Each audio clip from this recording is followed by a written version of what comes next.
This is James Holt back with another video today. Today we're going to talk about the 7 mistakes I made when starting Shopify dropshipping, and I'm going to elaborate on all of these points, and hopefully this will help you avoid making the same mistakes so that you can shorten your learning curve dramatically. So first of all, I picked the wrong niche, or niches actually, because as you've heard in one of my latest videos, my first 2 stores failed completely.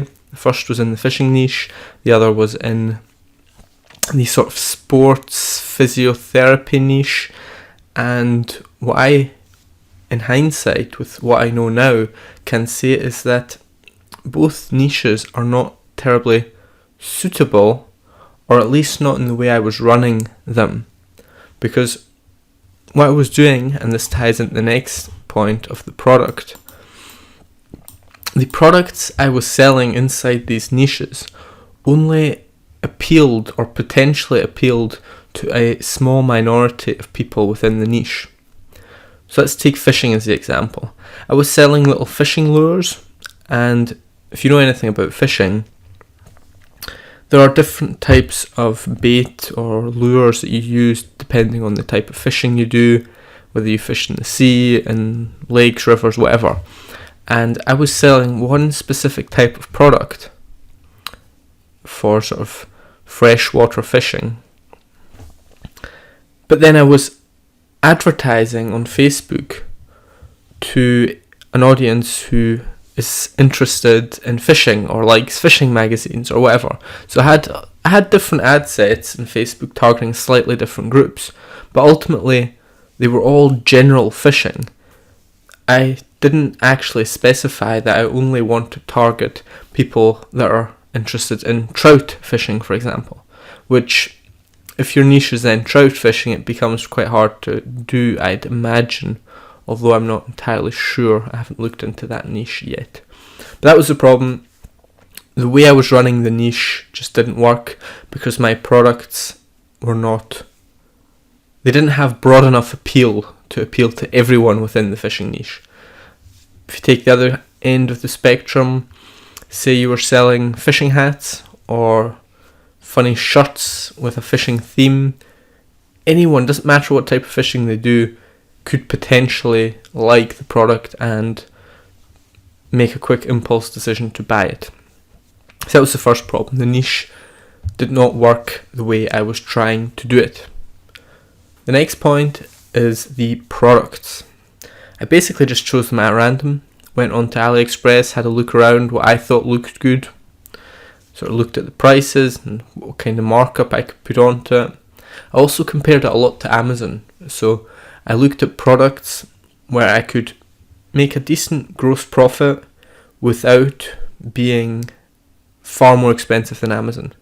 But the truth is, you're not competing with Amazon on price, because you can't, and you will rarely beat Amazon on price alone. You have to do something differently, you have to market it specially, which we will get onto later as well.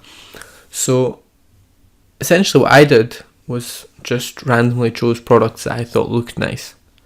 I didn't do any research, I didn't look at competitors' stores, what they were selling, what marketing tactics they were using.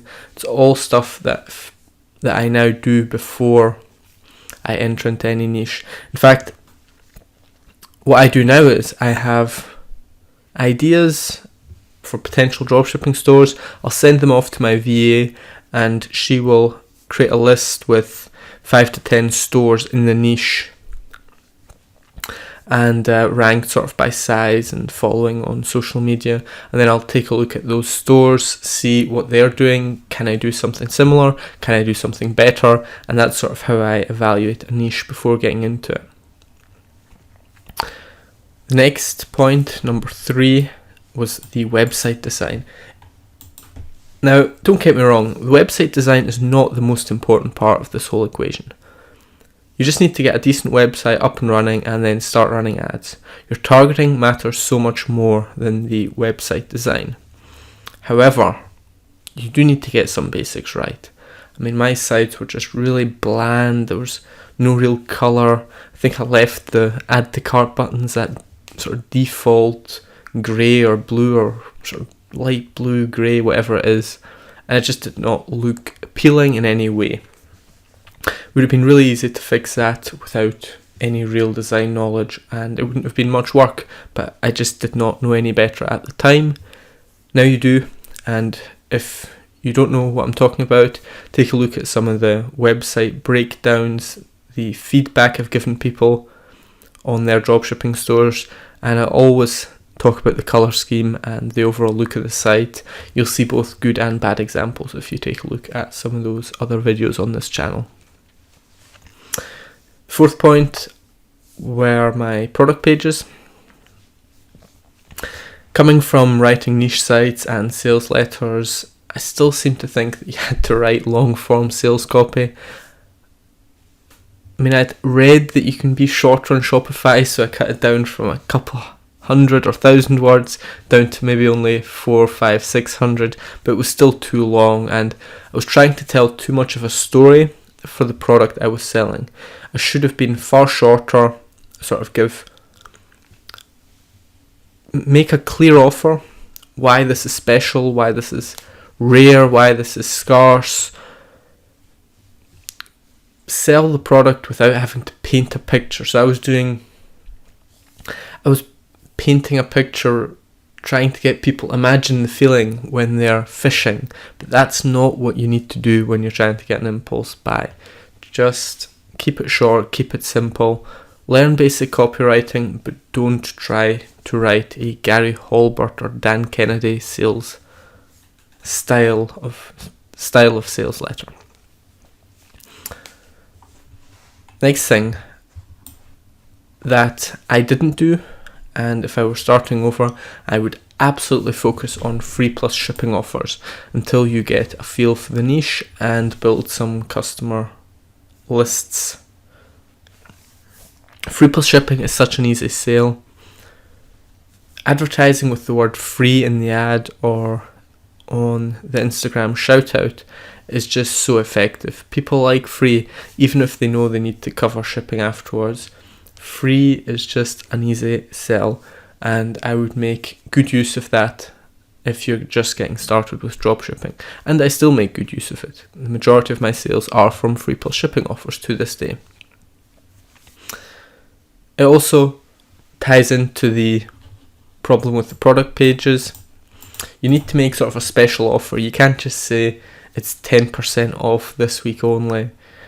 In stores, in local stores, 10% might kind of work, have an impact, but online 10% is nothing.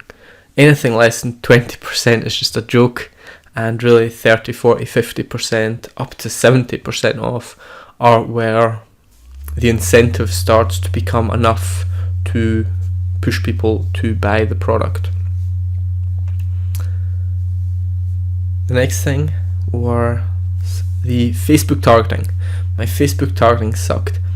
I had learned from various experts and courses I'd taken to create 3 or 4 ad sets with different interest types. So one ad set might be magazines, so fishing magazines. The second ad set could be fishing stores. Third one could be maybe local fishing clubs, and the fourth one might be, fishing celebrities, something like that. And yes, fishing celebrities exist. You'd be surprised to know if you're not interested in fishing. But again, the problem was my targeting was just way too broad. I was going for all of fishing in the United States and the United Kingdom, and they're not a homogeneous group. Fishermen are so different from one region to the other, from one type of fishing to the other. Targeting fishing as a niche just did not work. And the same thing, of course, is true for sports physiotherapy. I mean, if you're targeting sort of physiotherapy terms, well, who are you going after? Because I'm not really trying to sell to physiotherapists. I'm trying to sell to sort of any type of sports enthusiast. So someone who does tennis or football or soccer or baseball or basketball, or just goes to the gym, a gym rat, All of these people might have an interest in, say, foam rollers or rubber bands or kinesio tape, but how am I going to target the people that are interested in sort of do-it-yourself physiotherapy? How am I going to target people that are injured? That's sort of where the difficulty came in. And of course, these aren't entirely isolated points. The bad Facebook targeting ties in with the bad niche and product. Just as a whole, the combination of broad targeting and a broad niche with products that are meant for a very specific subset of the overall niche, it just did not work. And with what I know now, it is absolutely no surprise to me that I did not make many sales.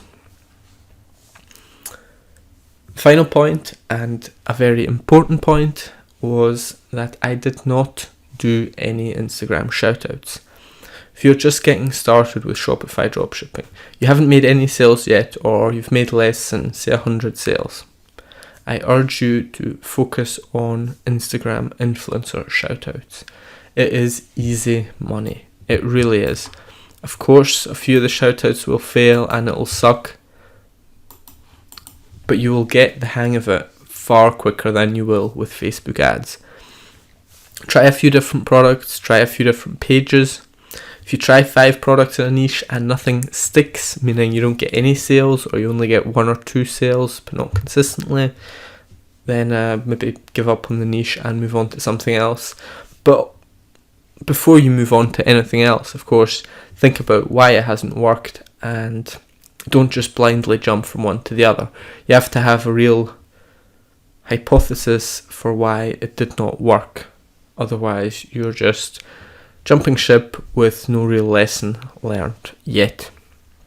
I think that's all I have to say for this topic. These are the 7 key mistakes I made that led to my first 2 stores failing. And by learning these lessons, I managed to then, and until this point, run profitable stores. And I'm sure I will continue to learn more in the future, which I will teach you about right here on the YouTube channel. So subscribe if you want to see those videos. We're still releasing videos on a daily basis, so definitely hit that subscribe button and like the video if you enjoyed this content. That's all for today. Until next time.